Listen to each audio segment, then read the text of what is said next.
Salut, je m'appelle Étienne et je suis le cofondateur de l'Esherpa, le média pour réussir tes études.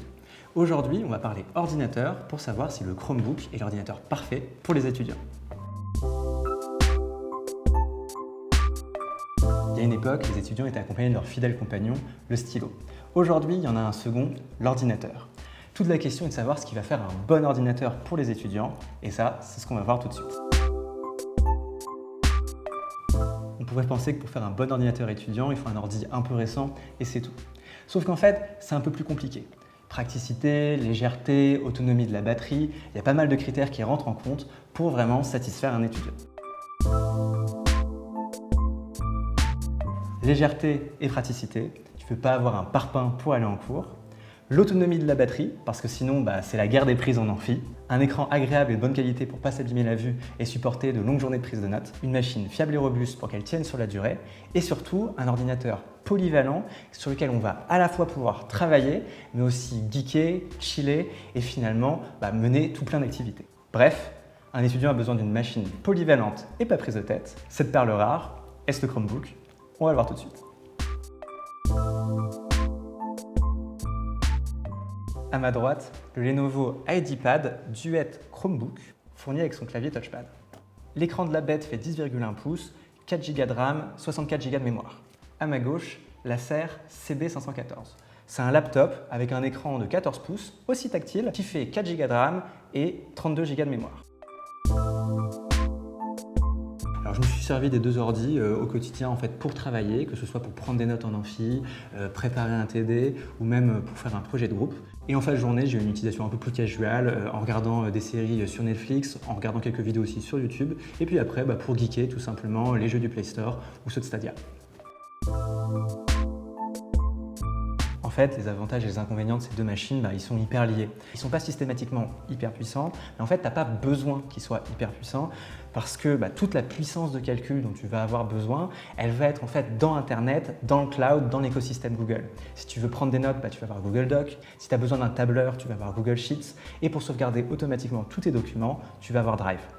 À partir de là, l'utilisation, elle est vachement pratique, vachement fluide. Tu as juste besoin d'une connexion Internet normale pour que ça marche. Ah ouais, j'oubliais, c'est tout à fait possible d'utiliser Office, que ce soit en téléchargeant les apps sur le Play Store ou directement sur office.com. Alors, les ordinateurs s'allument en 10 secondes, ce qui est vraiment hyper rapide et hyper pratique. Ça en sauvera plus d'un en arrivant en amphi pour pouvoir directement prendre des notes. À côté de ça, ils s'allument rapidement parce qu'ils sont toujours à jour. Les mises à jour, elles sont gratuites et surtout, elles se font automatiquement en tâche de fond. Ce qui fait que tu vas pouvoir continuer à travailler sur tes projets, faire ce que tu as à faire et en même temps, avoir un ordinateur toujours à jour. Ça, c'est génial parce qu'en fait, c'est la garantie d'avoir un ordinateur qui est toujours rapide et performant et donc forcément d'un ordinateur qui va durer. L'autonomie, elle est super bonne, de 10 à 14 heures en fonction des modèles. Donc ça veut dire que le matin, si ta batterie elle est chargée, tu vas pouvoir partir le cœur léger, elle tiendra toute la journée. Et si jamais tu as oublié, c'est pas grave, c'est hyper pratique, ça se charge en USB-C.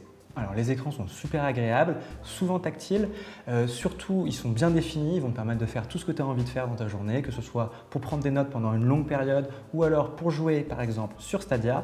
Et vraiment gros coup de cœur sur le petit écran du Lenovo, très agréable, super bien défini pour regarder des séries, c'est juste génial. Ouais, justement en parlant de Stadia, les Chromebooks sont optimisés pour fonctionner avec Stadia. Donc tu vas vraiment pouvoir profiter de toute la puissance de Stadia directement sur ton petit ordinateur. Ça va te permettre entre deux cours de jouer en 2 spi à des petits jeux indés ou alors à des trucs un peu plus prenants comme Grid par exemple. Et sinon, si tu as un peu plus de temps pour te lancer dans une bonne grosse aventure des familles, tu peux jouer à des licences AAA comme Assassin's Creed, Red Dead Redemption ou Doom. Ces machines sont vraiment un super bon rapport qualité-prix pour les étudiants. Par exemple, le Lenovo qui comprend un écran, un clavier et un socle au même prix que le clavier seul d'autres offres du marché. Pour les comparer, le Duet a les avantages et les inconvénients de sa taille. Il est hyper pratique à emporter, vachement nomade, mais en même temps, à la fin de la journée, tu vas peut-être te sentir un peu à l'étroit sur le clavier. De son côté, l'Acer est un ordinateur portable, robuste, agréable, léger, qui va vraiment être très pratique et remplir à tous les besoins classiques d'un étudiant. Bon écran, bon clavier, il est solide, il est léger, il a une bonne autonomie. Vraiment, il a tout pour plaire.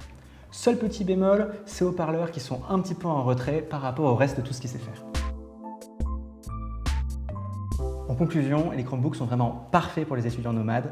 Bonne autonomie, bon rapport qualité-prix, ils vont rendre plus d'un étudiant heureux.